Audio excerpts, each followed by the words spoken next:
What's up, guys? This is Taking the Field with Stevie Mac, and on this episode, I want to talk about the evolution of Michigan's lacrosse program. This is something I've seen throughout this season on Twitter, on lacrosse Twitter. I've seen people talking about, is Michigan one of the worst college lacrosse expansion teams in recent memory, just because of how much they've struggled in the first their 10th year of Division I college lacrosse. So I want to go through and kind of go through the evolution of their lacrosse program over the past 10 years or so now in Division I lacrosse, almost kind of like a history lesson, if you will, in this case for this episode. But as I mentioned, they're in their 10th year now as a Division I program, and they had been a powerhouse at the club level under head coach John Paul at that time, and they decided to go Division I after the 2011 season.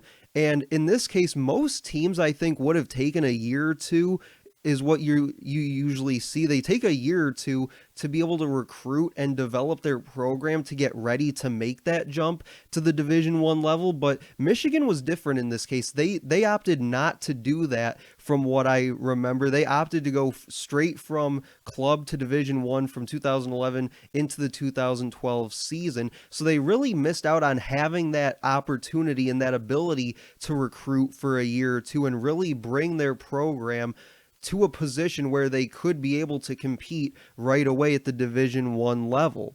And so because of that, for those first 2-3 years or so, a lot of the guys that they were playing with on those teams, those first couple of years, were guys that they had back in those final years at the club level, trying to bring them up to that Division I level.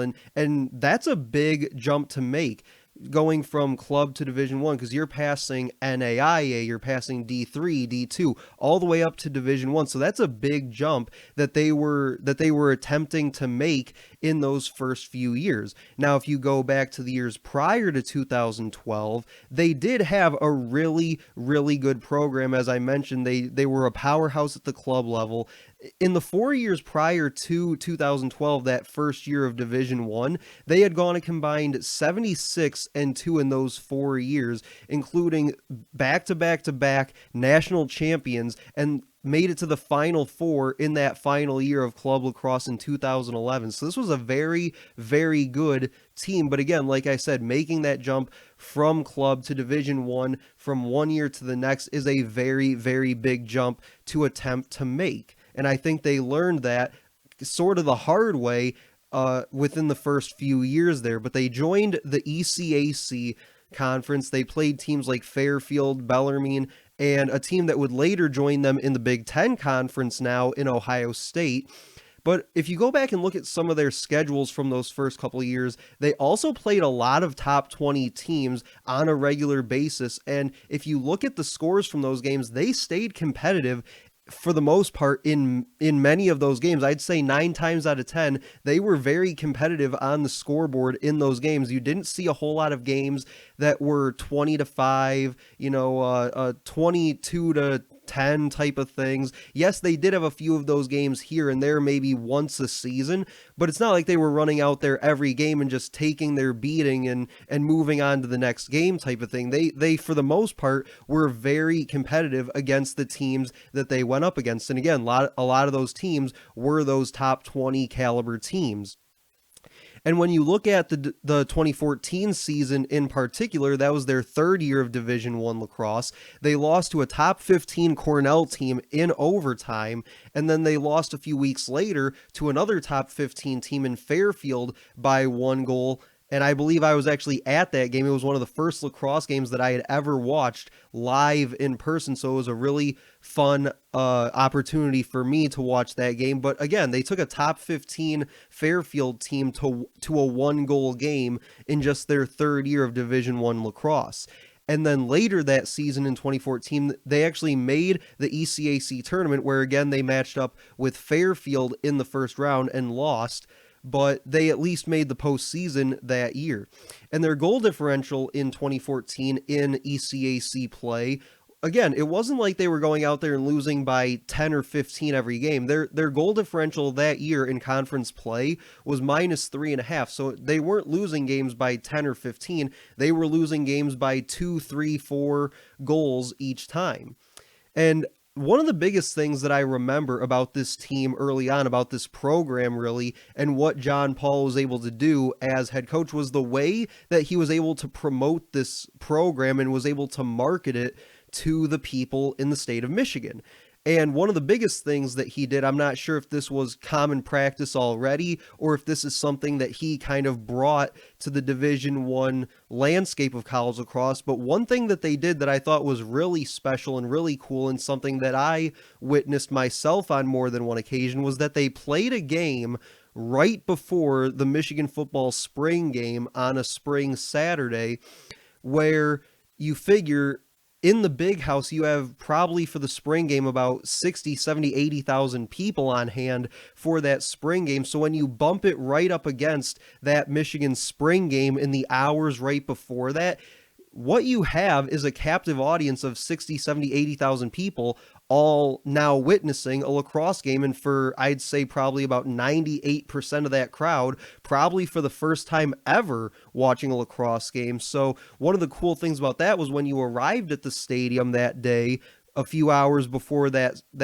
football spring game and the lacrosse game was getting underway, was that when you arrived at the stadium, the ushers were handing out the programs with the rosters and the stats and things like that that you would normally see at a lacrosse game. But one of the things that was interesting was that it also featured a lot of the rules of the game as well, so that fans could actually follow along in the stands while they were sitting there watching it. So for instance, if a guy took a shot and it went off the end line and let's say Michigan kept possession on offense, if somebody was sitting there wondering, hey, if they shot it out of bounds, why should they keep possession? The rules were right there in front of them to be able to say, oh, okay, so this is how this works. If it's a shot, it's whoever's closest to the ball. If it's a pass out of bounds, obviously it's a turnover. Like you and I all know this, but to the average person sitting there in the stands, they might not have known that. But so that was one thing that I thought was very interesting that they included, and I'm sure to this day I still have that program somewhere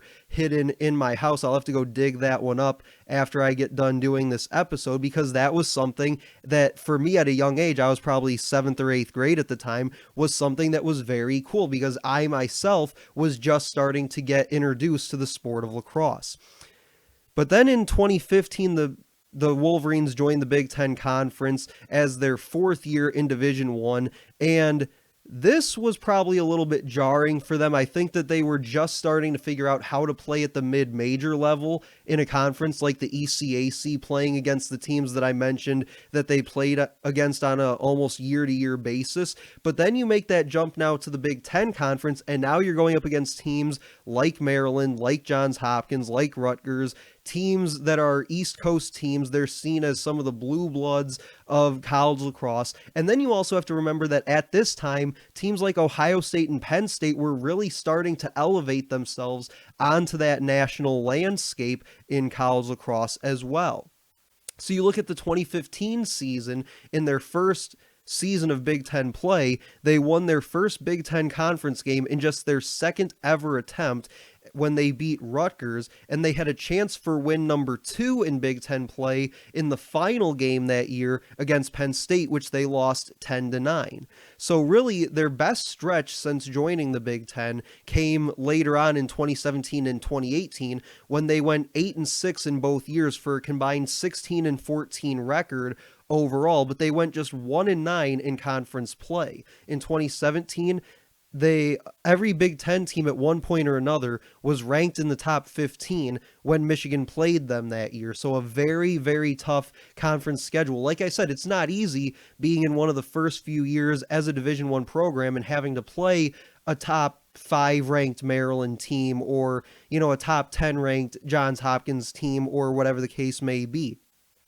And then in 2018, they went 7-2 in the non-conference, including a huge road win against Notre Dame. But then they went 1-4 in conference play, beating just Penn State in overtime on the road, which again was a big, big win for the program. And they finished 5-2 at home that year. So a big stepping stone, I think, for the program that year was being able to handle their business at home the way that they did.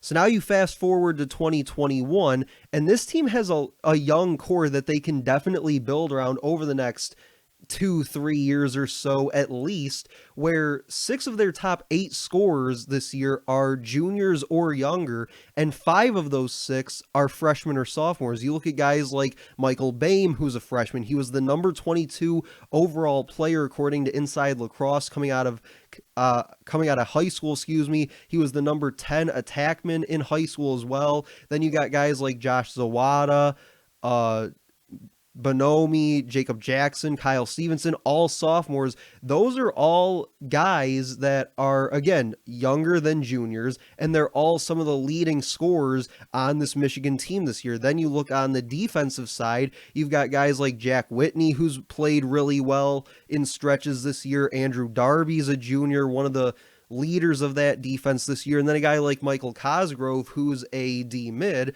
who's also a sophomore. And I gotta admit, Cosgrove's had some rough stretches this year, but when you look at some of the matchups he's drawn in some of these Big Ten games, as the Big Ten is playing a conference-only schedule this year, he's had some really tough matchups that he's drawn this year. I know in the first game, when they played Maryland, he had the assignment of defending Kyle Long in their first game. And Kyle Long's a really fast, really athletic midfielder who, when he gets a step on you, forget about it.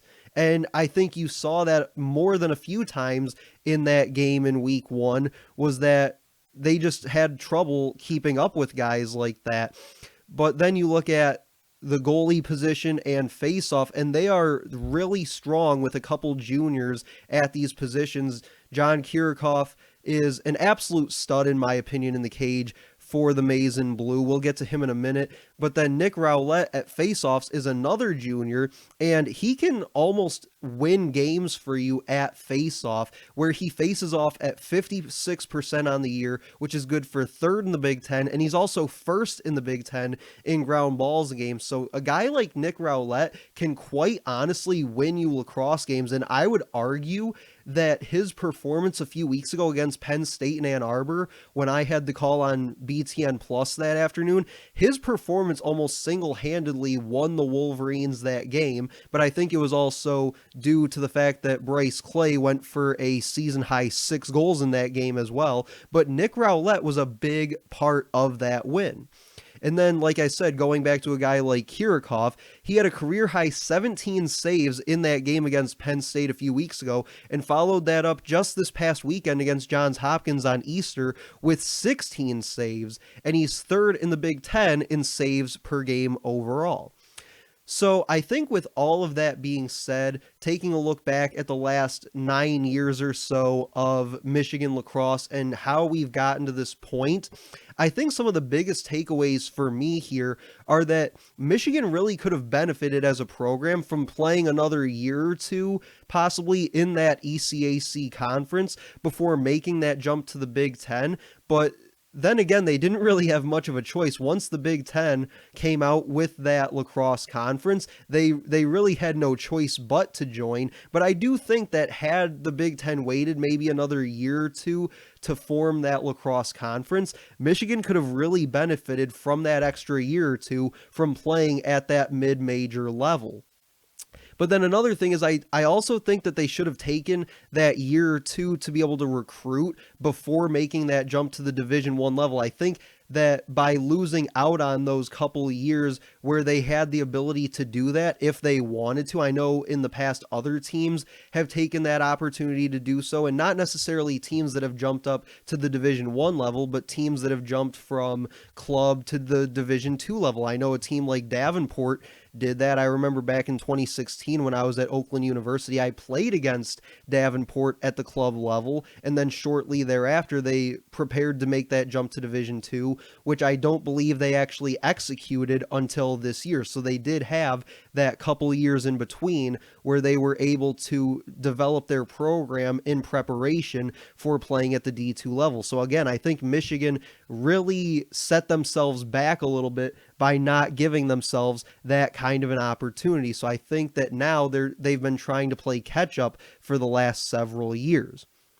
But that'll do it for this episode of Taking the Field with Stevie Mack. Make sure to like, comment, and share on this post. Let me know what you guys think of this Michigan program and the future that they possess, because I personally think that if you were to buy stock in the Michigan program, you would want to do it right now for the exact reasons that I laid out about the team that they currently have. They've got a lot of sophomores and a lot of juniors. They have some really talented young guys that they can build a core around over the next few years. But you can also check out past episodes of the podcast on YouTube, Spotify, Anchor, Google, Apple, basically anywhere you guys get your podcasts. And that will do it for me. I'll talk to you guys later.